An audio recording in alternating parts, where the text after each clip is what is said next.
Hello, welcome to my channel once again.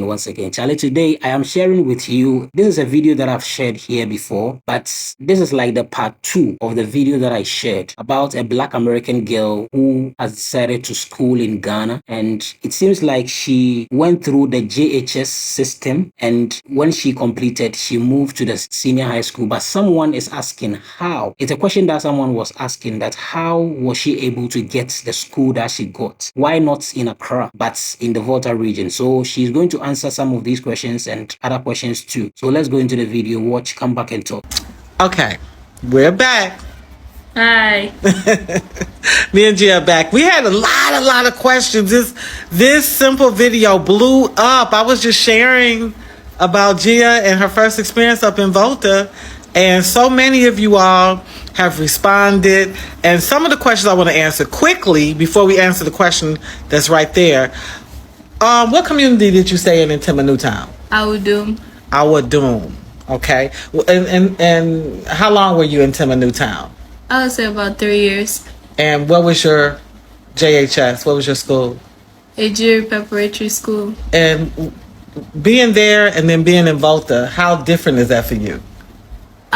It's totally different because I mean Tema Newtown is surrounded by factories and pollution and just not as nice environment as Volta region, where it's full of vegetation and stuff. Okay, but you was around fish. Yes, a lot. Harbor. Of fish. Yes, yeah. harbor. Okay. Do you miss it?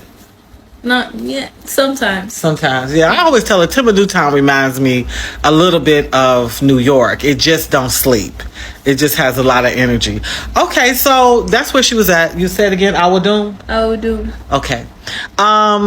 This question I wanted to respond to. I'm curious to know how she got that school in the Volta region, considering grade A schools in Accra or Volta itself, like Ola girls in Co. So, do you want to answer it or do you want me to answer it?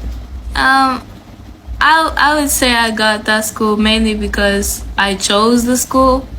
Not only did I not choose the school, but that's per my grade level. That was also a good advantage. And one thing about Lake Clavey is that they collect majority of scores. So they even had one time in 1 year where somebody came with grade 49 or 47 and they still took them in the same as they would an A+ student with grade 6 or grade 2, because they take everyone in so that they see where you're falling at and they bring you higher. Mm-hmm. So one of our seniors, our past seniors, came to school. She had I would say maybe 18, 19 and completed with 14, 13 around okay, that so grade. She went up very mm-hmm. high, yes.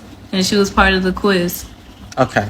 So that was it. But I also want to say that TikTok has afforded me some beautiful friendships. As a servant leader, people know me as Gia's mom, but I'm also here as a philanthropist. I do a lot of work around, education, sanitation, mobile aids, and then mercy ministry. And so with the education, I get to meet a lot of people, and then TikTok has afforded me. So I have one friend, I never have physically met him, KD, who when I had to choose schools, when we were sitting with her teacher over at a jury at the end of the year and we were selecting, he gave me the suggestion of that school. So KD gave a suggestion, and then surprisingly we were able to find out some stuff about it online. Yeah. And at that time the online stuff was terrible. It was trash in the school.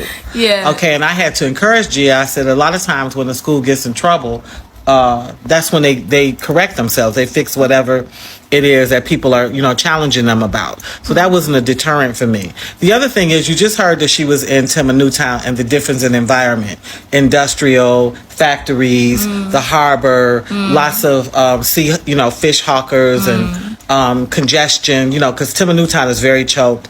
And so I was excited to give her an entirely different environment. I've been to Volta, served in Volta, loved the community. In fact, I've told Gia, had we gone to Volta first, would we live over here? No, we not live over here. Yeah, we wouldn't even be over here because I love it that much. There's no industries there, but you know, for what I do, I'm kind of a global or floating educator, so it really doesn't matter. All right, so that's why. The other thing I want to help people understand is because your student comes from America, it doesn't mean that they're a great student. I told you I came to Africa with Gia, and Gia was a what? A low score student. Low score student, delayed reader. And that's with her having a parent that sat down with her, coming from a very enriched family, access to technology, lots of culture. You know, a lot of it was just her own motivation. Gia is a child that has siblings, but I had my children in decades. So she has a brother that is how much older than you? I'll say like 27, 28. Yeah, and then she has two sisters that are how much older than you? 15 and 16 years older. Yeah, so because she has that gap, it's like she's a grandma baby. She's in the house with her mother.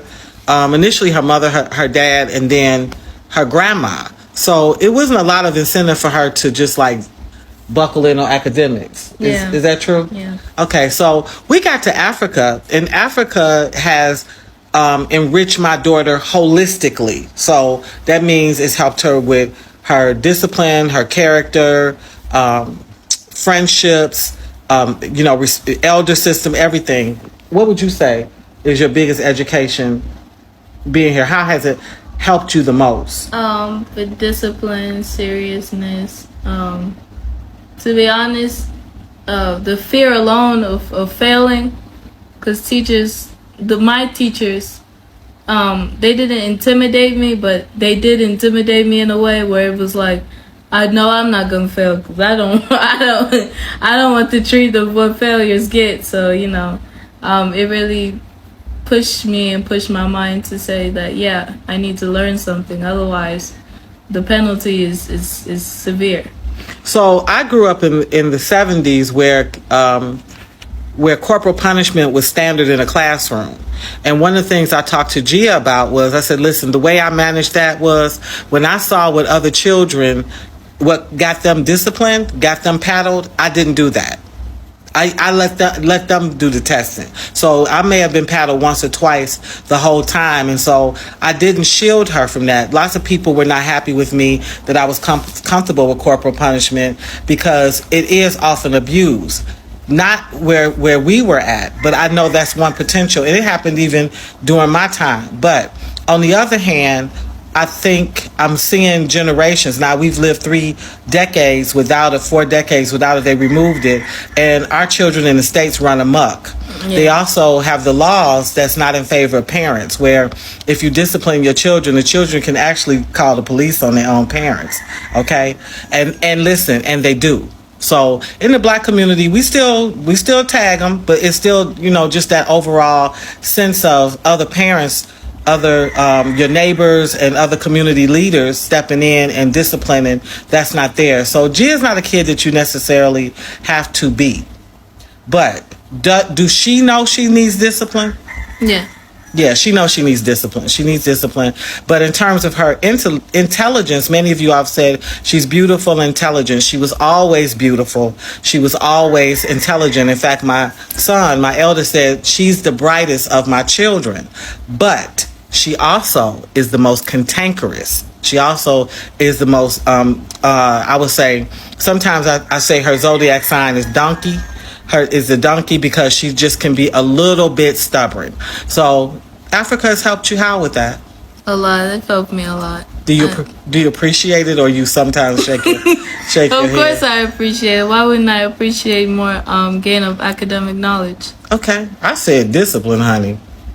I tell all the time, you can tell who usually is a winner.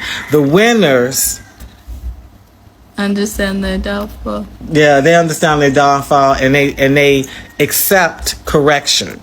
Okay, how many times do you think a track star fails and has to be corrected, or makes an error and has to be corrected? Probably 1,000 times. Probably 1,000 times. And so I tell her, yeah, you know, all of the champions, believe me, they've had to be, you know, redirected, had to be corrected, had to be coached on. So I hope this answers some of y'all questions. Did you see some that you wanted to answer real quick? Nope. Anyway, thanks for listening. So this is one thing that I really love about Dr. Wanda, because as she said, it's not every person that, or every child that comes from America that people would think they are intelligent, they are brilliant, they are smart or whatever. You know, when she was coming to Africa or when she was coming to Ghana, she was not that brilliant of a child, but when she came here, she has rather become that smart child. And this is one thing that I love. Many a times we in Africa think people that come from abroad, they are like they are even better than us. Whilst they are not. We here, we are even more smarter and more intelligent than even them. You know, it's just that they have access to technologies, that's the computer and all the other things that they have access to in America. That's why sometimes you think they are smarter than us, but they are not. So don't look down upon yourself if you are in Africa. Yes, thank you so much for watching.